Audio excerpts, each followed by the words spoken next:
We are Ole Miss Rebels.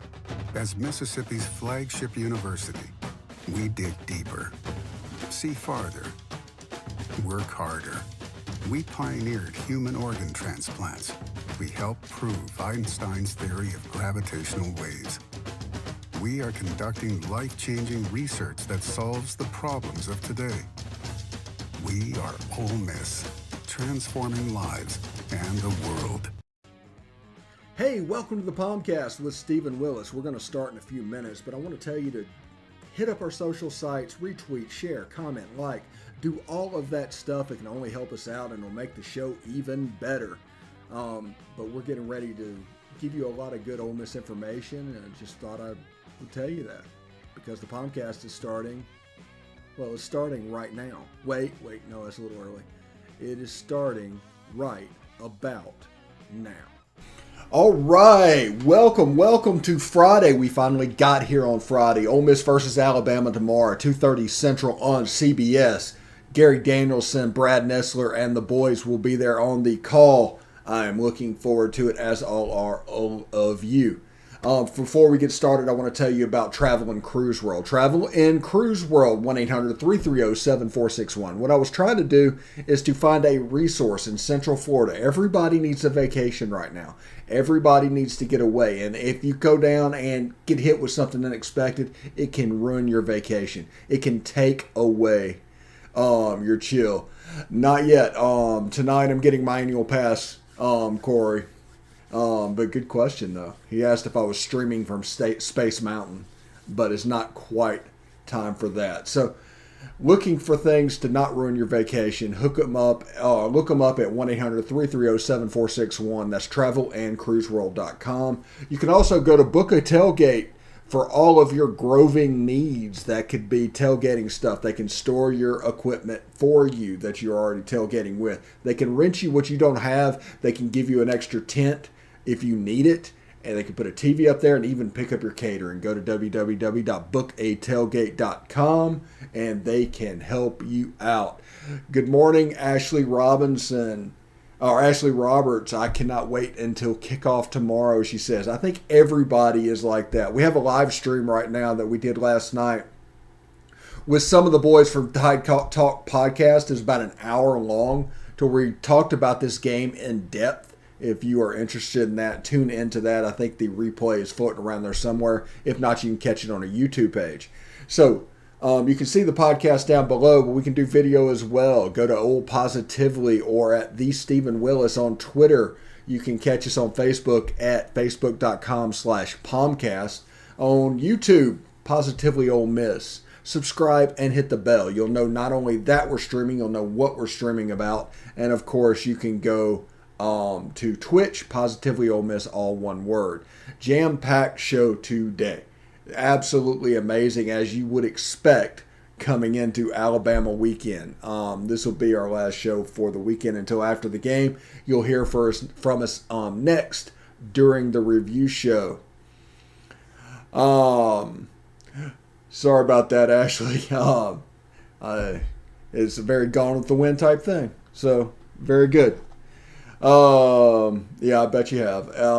It's like me with my last name. I've heard what you talking about, Willis, like my whole life. And I have all that there. Danny Grimsley says good morning as well. So today's show, we're going to talk about why it's time to answer the question, and we'll tell you what the question is and what that means.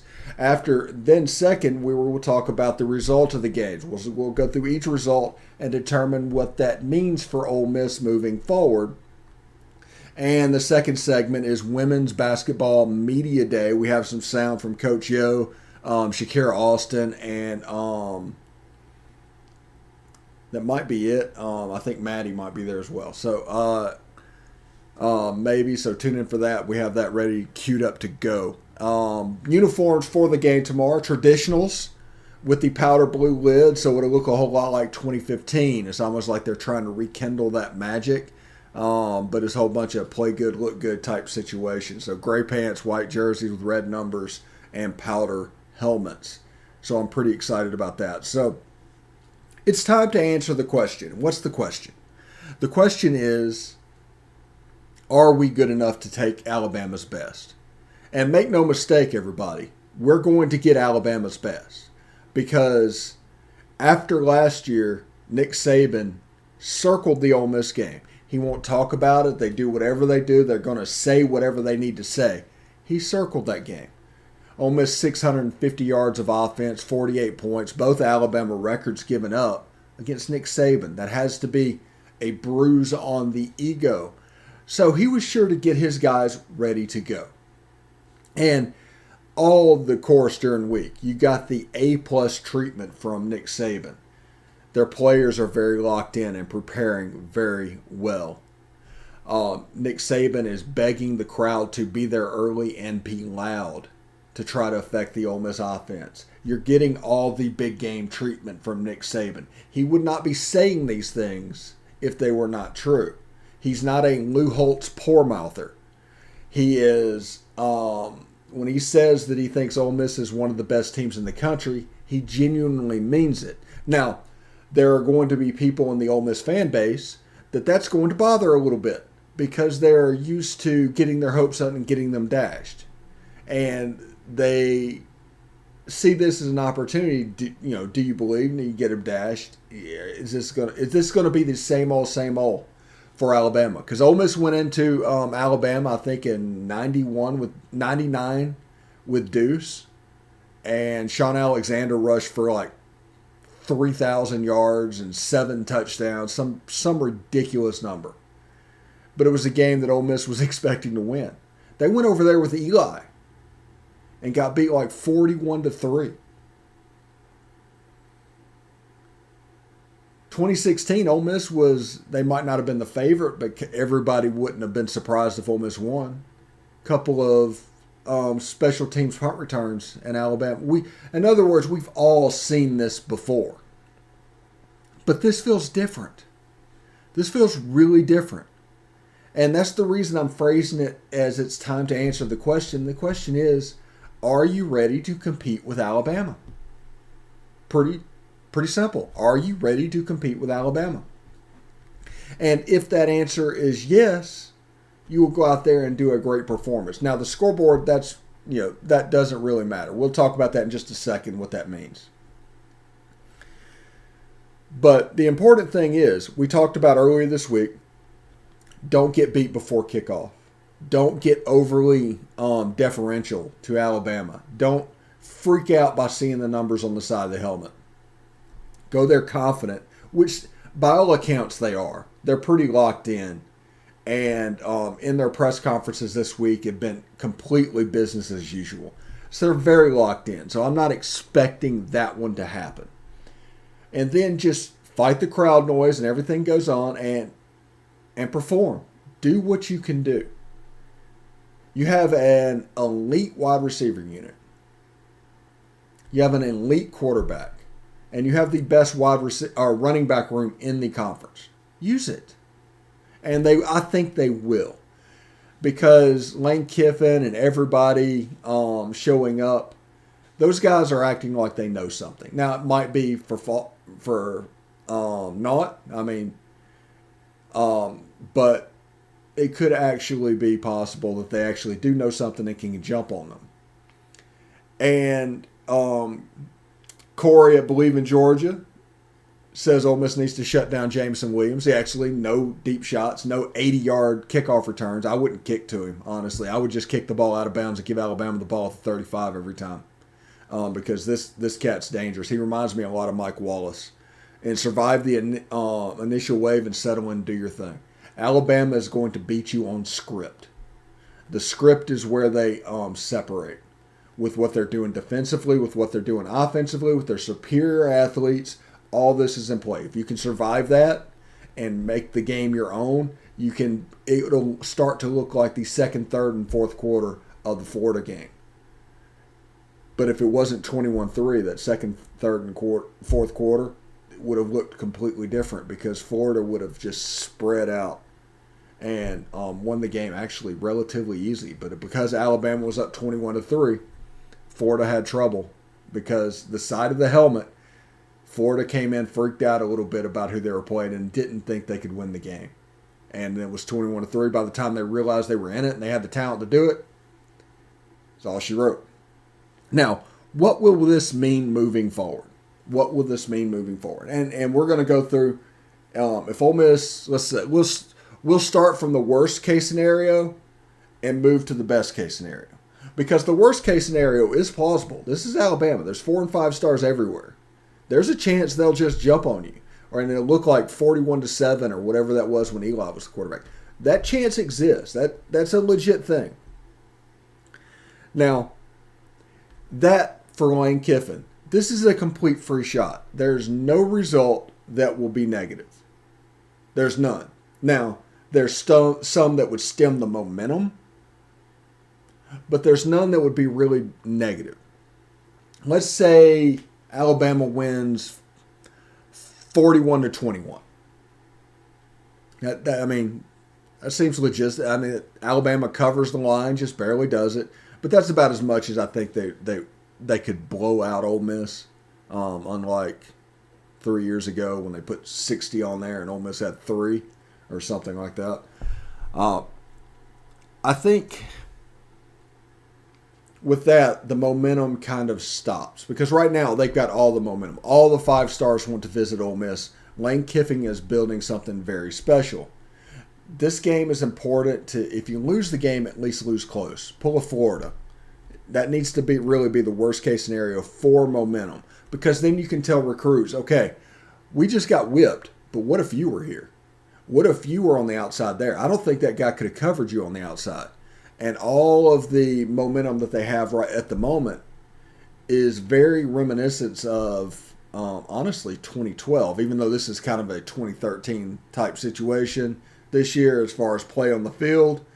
But we don't have that class. We need to go out and find our Robert, and that's honestly 2023, by the way. That's the class that this is building towards at the moment. But that's what that means. It means if you get beat by 20 points, it's kind of a stop of the national momentum. You just kind of get shoved into the middle of the SEC pack. A&M's going through some of that right now. And they're a really good team. So good teams can end up there.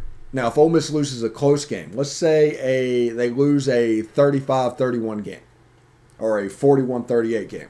If Ole Miss loses that game, all of the momentum remains intact. This means they covered the line. It was competitive all the way to the end, and it's probably an extremely entertaining game. And doing that will help you on the recruiting trail. Not necessarily for the 2022 guys, but for the 2023 guys. This is a game where, as much as I hate to say it, Arch Manning will be at this game. It's kind of funny because on his official visits, he's going to Ole Miss and he's going to a game to see Ole Miss. I do not think Alabama's much of a factor. Alabama wants to be a factor and they're going to do all they can. I don't think they're much of a factor. This is going just real similarly to Eli's recruitment, if you remember that, 18 years ago. Good grief, 18 years ago. Or no, more than that. It was 21, 22 years ago. And Arch isn't going to Georgia, Corey. No matter what you hear, he's not going to Georgia. He's going to end up at Ole Miss or Texas. And he's going to do all his visits. Doesn't mind blaming him to take the visits. You're going to see a whole bunch of disinformation thrown out of people playing the telephone game. But I wouldn't expect him in Georgia, in my opinion. But if Ole Miss wins a close game, it's the same situation. If they lose it, if they win it, it's going to provide the same level of benefits for recruits. And if Ole Miss wins by 2 touchdowns, Ole Miss becomes the talk of college football. The talk of college football, and the momentum can really blast off. You talk about a whole bunch. No, he's not going to Georgia, Ashley. I don't believe that at all. Ashley asked about Georgia and Texas. I don't think he's going to Georgia at all. It's between Ole Miss and Texas. And that's going to be the way this builds. Everybody else is going to be trying to get into it, but I don't think they're going to be able to get into it. I think Sarkisian at Texas is a little bit of an X factor in his recruiting as a good player because there's a relationship that was maybe built previously. But all the ties at Ole Miss, I think it'll be those two. I think he could go to Texas. I do that. I do think that. But I'm not. I'm expecting him honestly at Ole Miss at this point until I find out otherwise. I'm going to be true blue on that one. So that is the question, and that is the expected results of the game. We talked a little bit of Arch Manning. Earlier this week, we have Quinshon Judkins and Jarrell Stinson highlights on the show. If you want to go back to, I think it might have been yesterday's show. You watch yesterday's show, those highlights are on there, along with Men's Basketball Media Day. We're going to do a little bit of Media Day for Women's Basketball. Talk about that for a bit. But before then, we're probably going to take a little bit of a break, which, let's see. I don't know why I don't set this up because this should have been set up before then, but whatever. But we're going to take a short break, and when we come back, we'll hit women's basketball a little bit. We'll do final stuff for Alabama. And we will, kind of maybe preview the basketball season. I'm not sure. I'm not sure how this is going to look, but it's probably going to be women's basketball and talking Alabama a bit. So stick around.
All right, welcome back to the POMcast. I'm your host, Stephen Willis. We are having a good time today. We're getting ready for Alabama tomorrow. This week is not necessarily flown by, but we have reached the conclusion of the week, and I am looking forward to that, definitely. I want everybody to have safe travels when you go over to Tuscaloosa. If you're not going over there, be, let's see, what's the word? Be safe, not over 100, basically, is what I'm saying. And, don't worry about visiting fans. Do what you need to do, but, don't get overly confrontational and have a good time and just enjoy yourself. Especially with them serving alcohol now at the stadium, I'm looking forward to it immensely. The things I'm looking forward to in this game is I do not think we need to kick the ball to Jamison Williams. He is averaging 45 yards a kickoff return and has 2 touchdowns. Now, granted, it was against Southern Miss, but it still counts. Those records do hold water at the moment. I don't think we should kick to him. I think we should pick on Henry To'oTo'o. Great player, excellent run stopper, but in the past game you can RPO him, I think. So hit that. And I think offensively we need to play our game and play clean. If you go out there and you see the offensive line with a bunch of penalties, the offense is turning the ball over. That does not bear out very well for us.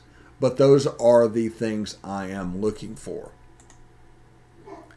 I'm just really excited about this game. It's nice to see a 7-year period where it's like Ole Miss is honestly really here.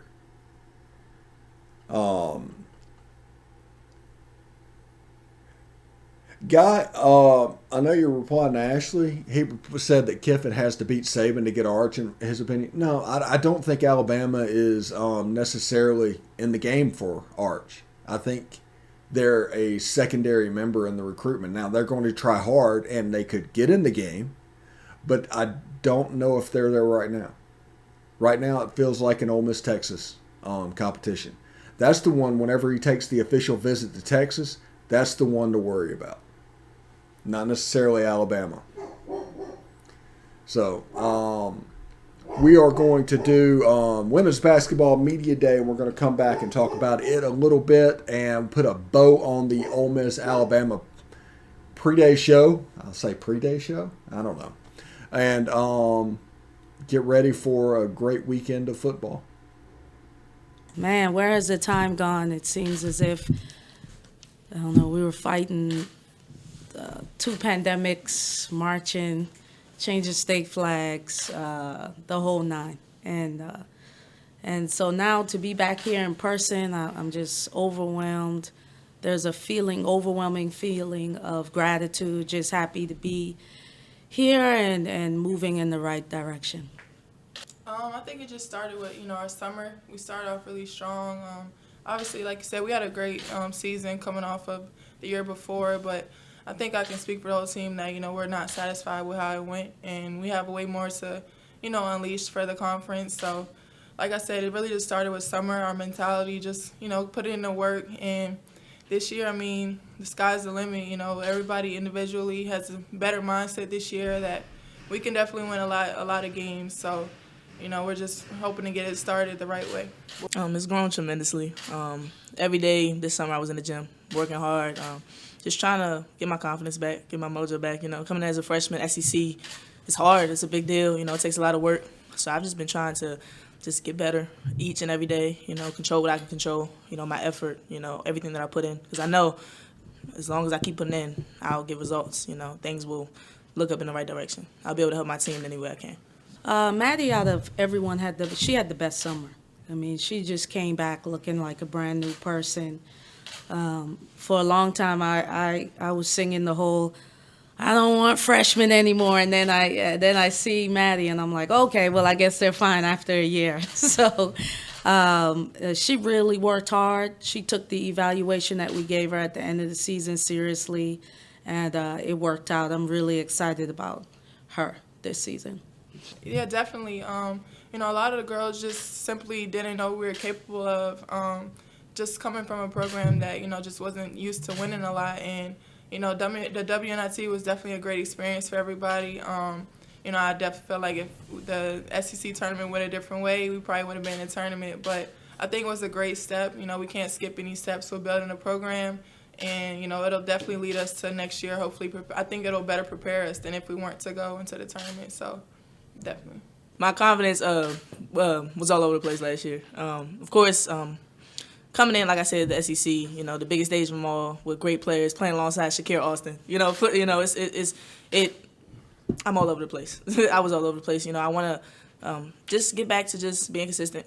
Consistency is key to me. When I'm consistent, my confidence continues to grow. I'm a better player. I'm being able to help my team out in a better way. So it's just all about staying consistent. That's my goal. Staying in the present, taking one day at a time. Not thinking too far in the future, and just, like I said, giving everything I can give each and every day. Yeah, John Gordon says it best. Expectations are outside influences.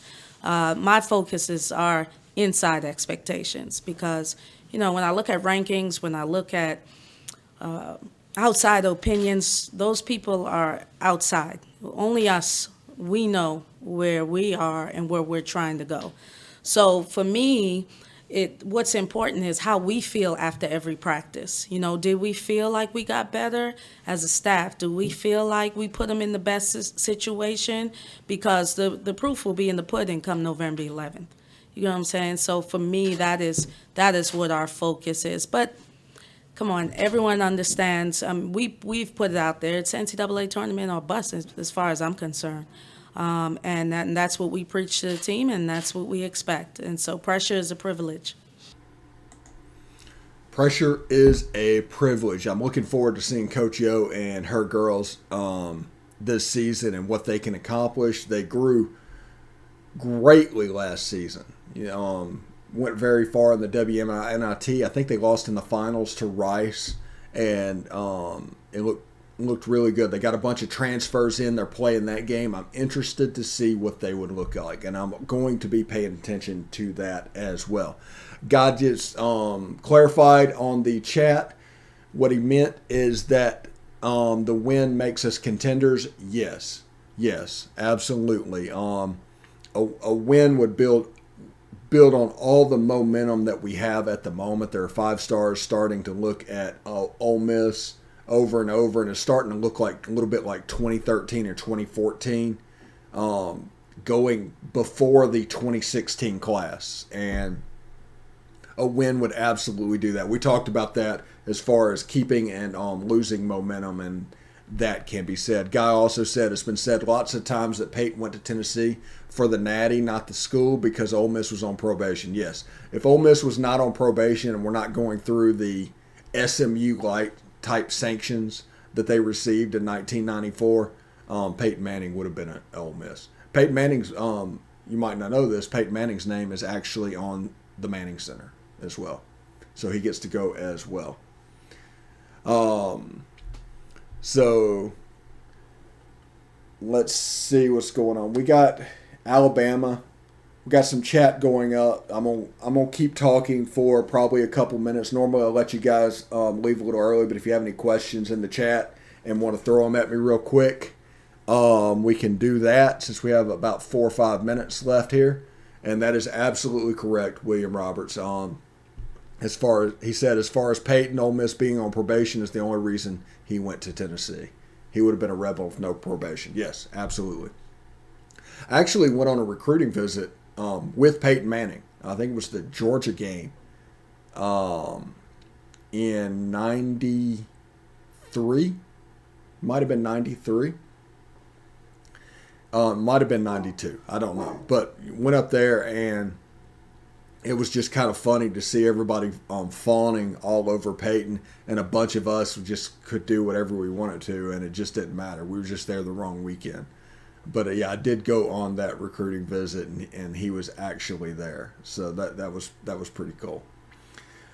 I'm looking forward to this game, and you need to go there and not be overly deferential.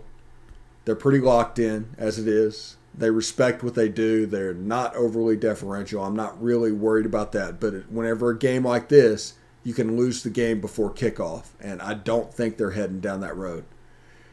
And they're very locked in, so they need to play clean, especially offensively, but even on defensively. Watch out for targeting calls. Watch out for face masks or things like that. There's little penalties defensively that can come back to bite you because they have superior athletes on the other side. So it's about getting to where you need to be. If you're a step slow, you're out grabbing. If you're out grabbing, there's a chance you're going to get a face mask or something like that. So if they play clean and eliminate that, I like their odds. Bryce Young has not seen a drop 8 defense. Every quarterback that sees this defense the first time struggles. Will he be the known example of that? I do not know. But it is a possibility of what's going on. Guy asks, what do you think the likelihood with a loss we beat Arkansas after? Actually, they talk about Alabama used to beating people twice, and that became a narrative. And that was because they were such a physical team. And that's back in the days of Jim McElwain and Kirby on defense when they built that different monster in the early 2010s. I don't know if that's necessarily the case. If you look at Florida, they came out and curb stomped Tennessee pretty good. And that was after the Alabama. So I don't know if that is happening as much as the narrative might say it is, because everybody says, don't let Alabama beat you twice. And that's absolutely true, but I don't think it's a physical beating anymore. They do so many tempo things, and you're going to become a little bit, I don't know, softer might be the right word, than what they were, because they went from playing in a phone booth to spreading you out, and they just beat up everybody to, beat up nobody. Yeah, Tennessee's a dumpster. They really are. They really are, guy. But I'm just talking. Tennessee actually played fairly well early. Hayden Hooker, they might have had a chance to cover that game if Hayden Hooker wouldn't have gotten hurt. But Florida came out pretty composed, pretty relaxed, and just kind of handled business. And even if you go back in time, like the week after Ole Miss beat Alabama in 14, Ole Miss took it to Texas A&M, just beat the life out of them. So this might be a little bit different team than the one that was back in like 2011, 2010, and the last gasp of the SEC playing like that. We have hit our time. Thank you very much for tuning in today. Today's been a lot of fun. I hope everybody enjoys the game. I hope everybody is safe, and we will see you Saturday or Sunday, I should say. We'll see you Sunday for the review show, and Monday we'll be right back here to talk about the POMcast. We're going to try and schedule another mashup for Ole Miss and Arkansas, since you guys enjoyed that so much. So we need to call Kevin and his guys at the Hog Talk podcast to get that scheduled up as well. So I'm looking forward to that. I want everybody, like I said, to be safe, have fun, and hopefully this weekend, hopefully we can do it. Pretty excited about it. But to everybody else, good luck, be safe, and of course, hotty toddy.